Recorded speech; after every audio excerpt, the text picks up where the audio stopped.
Hello, welcome to the lesson on Jewish philosophy, filsafat Yahudi.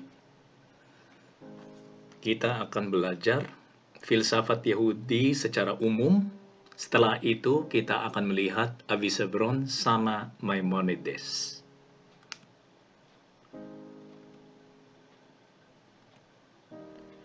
The beginnings. The first signs of the development of Jewish philosophy were found during the times of Alexandrian Hellenism. The chief Jewish philosopher during that time was Philo of Alexandria. Maka semua itu kelihatannya mulai dengan Philo dari Alexandria. Karena mereka terpengaruhi oleh Hellenisme. Hellenisme itu apa? Itu kebudayaan Yunani untuk meneliti secara filosofis. Kita tahu bahwa kerajaan Yunani itu sangat pintar belajar filsafat dan yang ilmu-ilmu lain itu. Dan khusus di dalam kota Alexandria ada banyak scholar di sana, ada banyak peneliti. Salah seorang antara peneliti itu adalah Philo dari Alexandria, dan si Philo itu adalah seorang Yahudi. Those first Jewish attempts at philosophy were sparked by a certain competition between the Greeks and the Jews. Kaya apa yang terjadi? Orang-orang Yunani itu merasa superior karena mereka tahu banyak hal, kan? Dan kebudayaannya itu memang sangat kuat. Walaupun orang Yahudi juga sejarahnya itu sudah panjang. Tapi di dalam filsafat misalnya, rasionalitas orang-orang Yunani itu yang lebih kuat. Nah, orang-orang Yahudi itu tidak mau kalah, maka mereka memulai berfilsafat.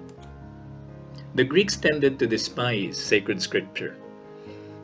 Yang dicintai oleh orang-orang Yahudi, yaitu Alkitab, ditolak oleh orang-orang Yunani. Mereka melihat itu sebagai sesuatu yang tidak benar.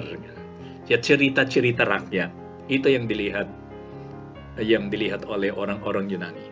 Maka orang Yahudi, karena mereka merasa bahwa mereka percaya atas kitab-kitab mereka, mereka mulai memakai filsafat untuk membela agama sendiri. Ini adalah Eropa, dan kita tahu bahwa Yunani itu ada di sini, kan? Di daerah ini. Alexandria ada di Mesir. Oke, di sini kita bisa melihat Mesir sama Alexandria sebagai kota besarnya. Alexandria ada di sini. Alexandria. Dan itu kota di mana ada banyak kapal yang datang. Dan menurut cerita dari zaman itu, semua orang yang ke Alexandria diminta pajak. Dan pajaknya itu adalah paling tidak satu buku.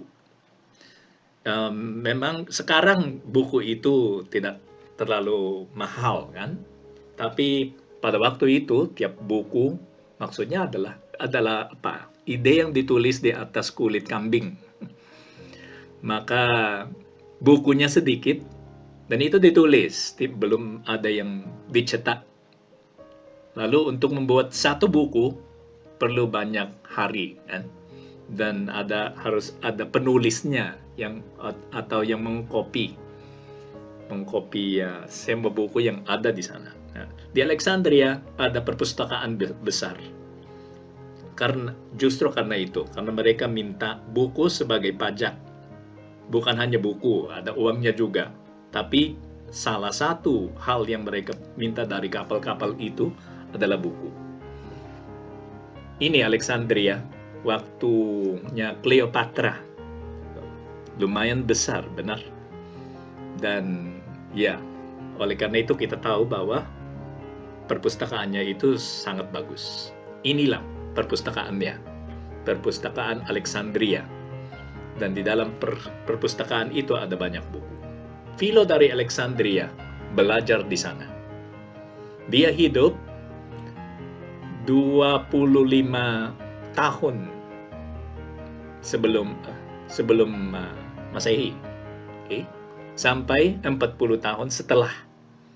Maka dia hidup 65 tahun. Okay?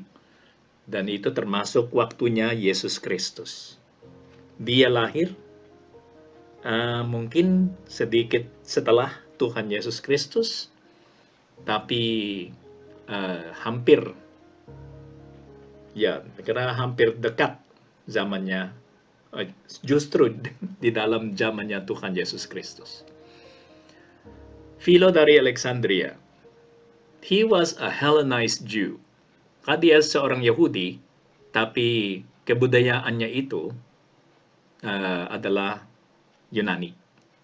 Dia tahu secara sangat dalam kebudayaan Yunani. He attempted to harmonize Jewish scriptural theology and Greek philosophy. Dia pakai ajaran Yunani yang dia belajar dari Alkitab.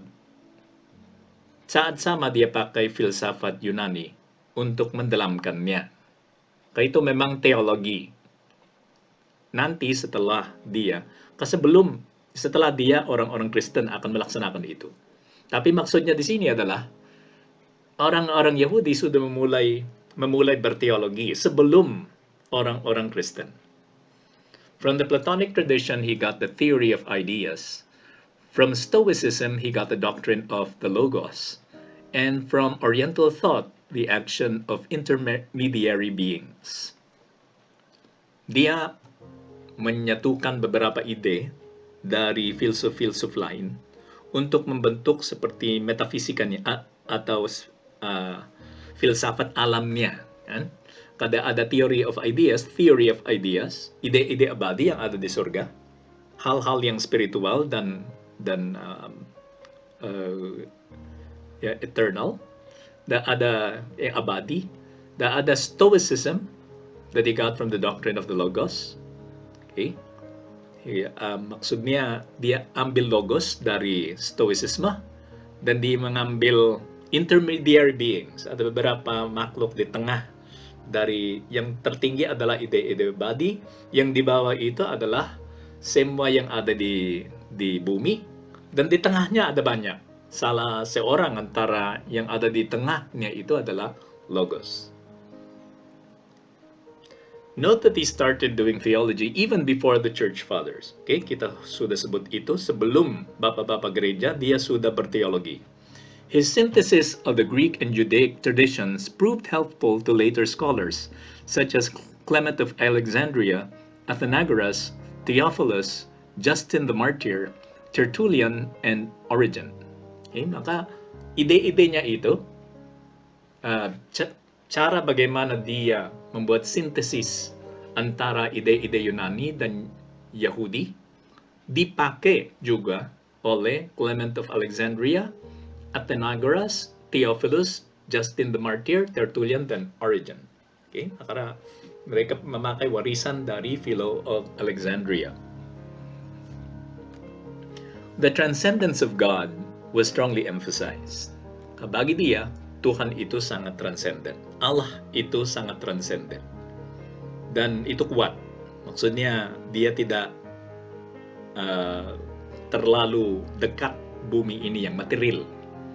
Ini sudah ada, ya itu kuat di dalam Plotinus kan.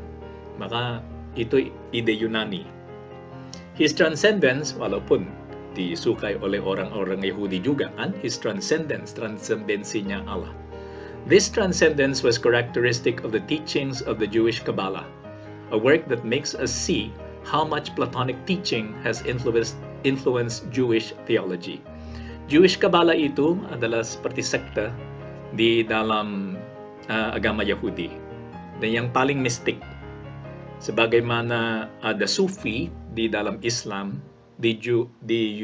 Yahudi itu, di agama Yahudi ada Kabbalah yang sangat transcendent dan sangat mistik. Demikian dilihat bahwa ajarannya Plato sangat dimasukkan oleh Philo Alexandria dalam teologinya. Apa itu the Jewish Kabbalah? The Kabbalah was made of two works. Okay? Kumpulan ajaran, Jewish Kabbalah. Ada dua karya utama. Yang pertama adalah Jazira, tentang penciptaan. Yang kedua adalah Sohar, tentang brightness, keterangan. Maka itu ada hubungan dengan intellect, kan? The Jazira was composed in the middle of the 9th century, while the Sohar was developed starting from around 1200 and finally written down by a Spanish Jew at around 1300. Okay? Ini yang Jewish Kabbalah. Yang ada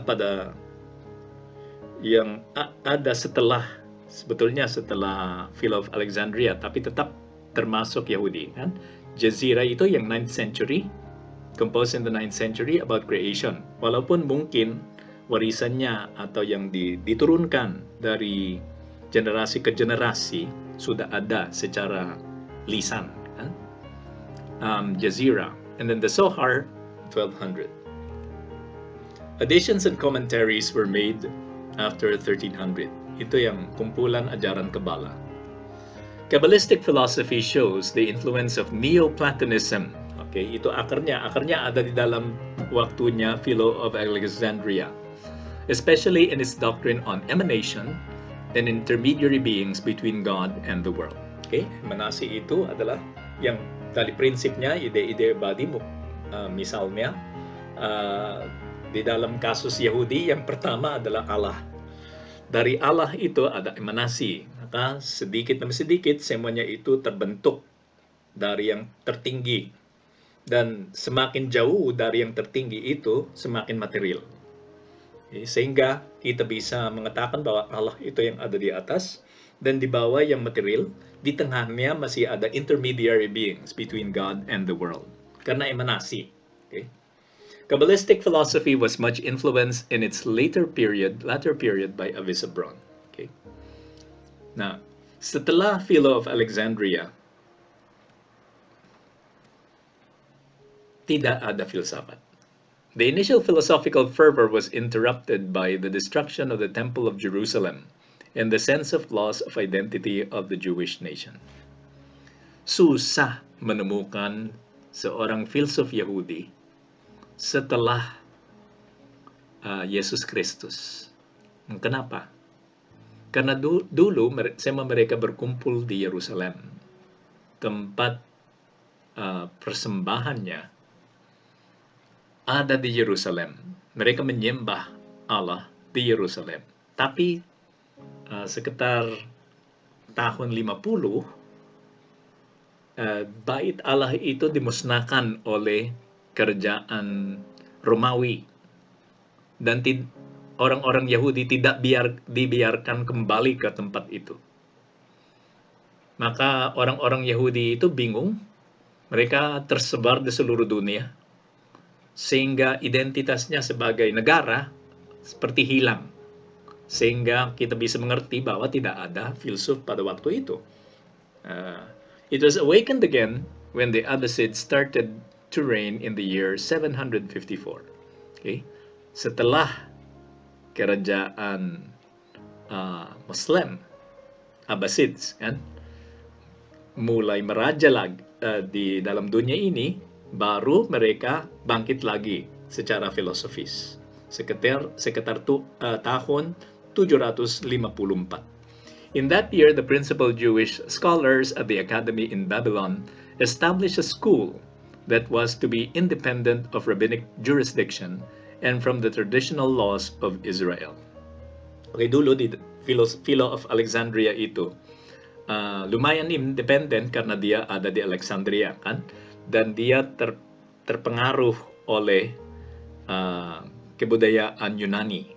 Sekarang mereka tetap independen. Oleh karena itu bisa berfilsafat, kan? independent dari yung jurisdiction of the rabbis, yung rabbi. Okay? Scholar niya ada di Academy di Babylon. Yung Babylon itu, orang-orang Yahudi dibawa ke sana oleh Nebuchadnezzar, kan? Maka pada waktu itu banyak antara mereka dipengaruhi oleh kebudayaan di sana. Okay, beda lagi daripada yang Mesir, tapi ajaran-ajaran asing. Dan oleh karena itu mereka mulai memakai filsafat yang ada di sana untuk mendalamkan agama sendiri. Mereka independent dari rabbinic jurisdiction and for the traditional laws of Israel. Maka bebas berpikir. The scholars at Babylon primarily wanted to declare the usefulness of philosophy for knowing the truth and how it can be used to discern the correct interpretation of Scripture. Okay? Apa tujuan niya scholar-scholar itu yang meneliti tentang itu? Mereka mau menunjukkan bahwa filsafat itu berguna untuk mendalamkan kepercayaan sendiri. Maka jangan ditolak itu ajarannya. This group was called the Karaites. They were heavily influenced by Mutakelism. Okay? Mutakelism itu dari Islam. Yang Karaites itu yang kelompok pertama yang mendalamkan ajaran Yahudi dengan memakai filsafat. None of their setelah itu setelah kehilangan bait Allah. None of their writings was preserved. Sayangnya tidak ada karya tertulis yang masih ada. Kaya semuanya itu hilang. Only copies from the 10th century are extant.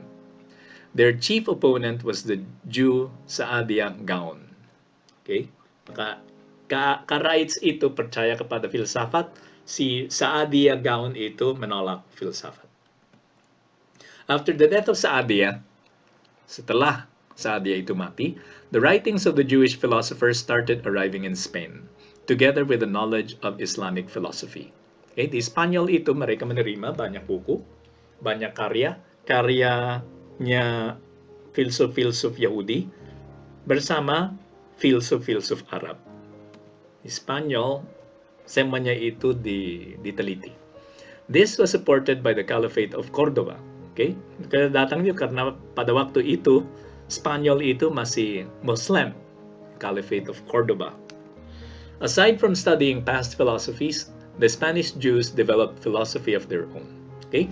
Mereka belajar filsafat dari yang Yunani, filsafat dari yang orang Yahudi, filsafat dari orang Arab, dan dengan meneliti tentang semua itu dia buat filsafat sendiri. Okay? Khusus yang Spanish Jews, okay? Orang Yahudi Spanyol mengembangkan filsafat sendiri. Siapa itu Saadia yang menolak filsafat? Gaon of Sura and the founder of this scientific activity in Judaism was born in Delos, Upper Egypt, 892. He died at Sura, 942. The name Saadia, which so far as is known, he was the first to bear, is apparently an artificial Hebrew equivalent of the Arabic name Said. Okay? Saadia itu nama yang suaranya seperti Yahudi, tapi itu berasal dari yang Said menurut referensi ini. Okay? Avisebron dari 1020 sampai 1059.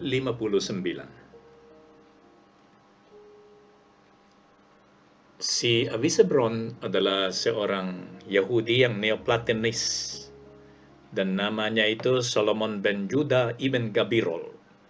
Dia lahir di Malaga, Spanyol, pada 1021 atau 2, dan dia meninggal kemungkinan besarnya di Valencia 1057 atau 1058. Kalau itu bahasa Ibrani, namanya adalah Shlomo ben Yehuda ibn Gabirol. Di dalam bahasa Arab, Abu Ayyub Sulaiman ibn Yahya ibn Jubairol. Dan karena diterjemahkan, maka yang Latinnya adalah Avicebron, Avicembron, atau Avicembrol, atau Avencebrol. Maksudnya, dia terkenal sehingga karyanya itu diketahui di Ibrani, di Arab, dan di Latin. Educated in Saragossa, dididik di Saragossa, his best-known philosophical work was Fons Vitae. Karya terkenalnya berjudul Fons Vitae, Sumber Kehidupan. It was originally written in Arabic, but later translated to Latin by Johannes Hispanicus and Domingo Gundisalvo in the mid-12th century. Yang aslinya ditulis di dalam bahasa Arab, tapi diterjemahkan oleh Johannes Hispanicus dan Domingo Gundisalvo ke bahasa Latin pada abad 12, tengahnya abad 12. From his own autobiographical remarks in his poems, di dalam puisinya, dia berbicara tentang kehidupannya sendiri. It appears that this important poet-philosopher was orphaned. Maka dia kehilangan orang tua waktu dia masih kecil. He was infirm and unattractive, and it seemed he was suffering from a disfiguring skin ailment. Tampilnya itu jelek, maka tidak tampan, tapi pintar orangnya. Ibn Gabirol had an antisocial disposition. Saat sama, dia tidak suka kumpul dengan orang lain, maka dia sangat introvert. Fons Vitae, the chief philosophical work of Avicebron. Kemungkinan besarnya itu ditulis di Saragossa, di mana dia lahir kan. Fictional, ada pendidikannya di Saragossa. Fictional dialogue between a master and his disciple. Maka itu cerita tentang percakapan antara guru dan muridnya. Could be considered a manual of Neoplatonism. Di dalam percakapan itu, mereka berbicara tentang Neoplatonisme. Originally written in Arabic, it was later translated into Hebrew, where it lost its dialogue form. The original Arabic was then lost, although portions are quoted by Jewish authors. Okay? Yang aslinya ditulis di dalam bahasa Arab, tapi diterjemahkan ke Ibrani. Maka waktu itu diterjemahkan ke Ibrani, yang percakapan itu, yang format percakapan itu hilang. Dan juga yang Arabnya itu, yang Arab asli itu sudah tidak ada lagi. Walaupun bagian-bagian dari yang Arab itu masih dikutip oleh orang-orang Yahudi, penulis-penulis Yahudi. The influence of Neoplatonism is seen in the use of his emanations. Di sana di Fons Vitae dia berbicara tentang emanasi. God is the summit of all being. Dia adalah yang tertinggi. Allah itu yang tertinggi. His will is the source of all lesser beings. These lesser beings are created via emanations from the divine will. Karena kehendaknya, banyak yang di bawahnya yang terbentuk diciptakan oleh kehendak Allah itu. Through this divine will, the cosmic spirit and world soul appears. Okay? Setelah dari kehendak itu, spirit dunia ini atau spirit semesta alam muncul dari kehendak itu. The world soul is inferior to God and is made up of matter and form. That is, materia universalis and forma universalis. Ya, itu yang jiwanya dunia ini, semesta alam, itu inferior kalau dibandingkan dengan Allah, karena Allah adalah sumber segala sesuatu, dan dia inferior karena dia terdiri dari materi dan forma. Tapi itu materi yang universal dan forma yang universal. Pure spirits, corporeal things come out from the world soul. Dari jiwa dunia ini, spirit murni yang tidak ada materinya keluar. Dan pure spirits, corporeal things, maka yang material juga dari world soul itu. Universal hylomorphism. Even human souls are composed of matter and form. Semuanya, selain Allah, semuanya itu terdiri dari materi dan forma. Materi dan forma. Matter is the substrate of all things except God. Semuanya itu punya materi kecuali Allah. Hanya Allah yang tidak punya materi. There are spiritual substances between God and man. They're angels. Dan juga ada substans yang spiritual antara Allah dan manusia, yaitu para malaikat yang ada di tengah. They too are hylomorphically constituted. Di zamannya Thomas Aquino, mereka menyebut bahwa malaikat itu hanya dari spirit. Tapi menurut Avisebron, malaikat itu terdiri juga dari materi dan forma. Punya materi walaupun itu yang sangat ringan, tapi tetap punya materi. In Fons Vitae, Avisebron depended a lot on the teachings of Plotinus. Kaya dia memakai ajarannya Plotinus, but he read the teachings of Plotinus from compilations and not directly.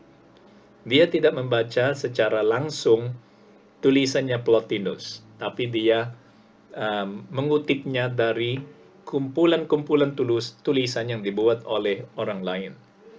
Among the Arabs, the compilation most known was the Theology of Aristotle, whose contents were mainly from Plotinus. Okay?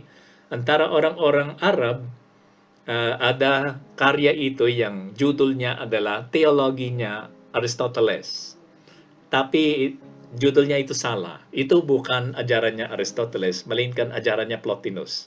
Kaya itu kumpulan ajaran-ajarannya Plotinus. Dan itulah yang dipakai oleh Avisebron untuk menulis Fons Vitae. Oke, kita berhenti di sini supaya videonya itu tidak terlalu panjang.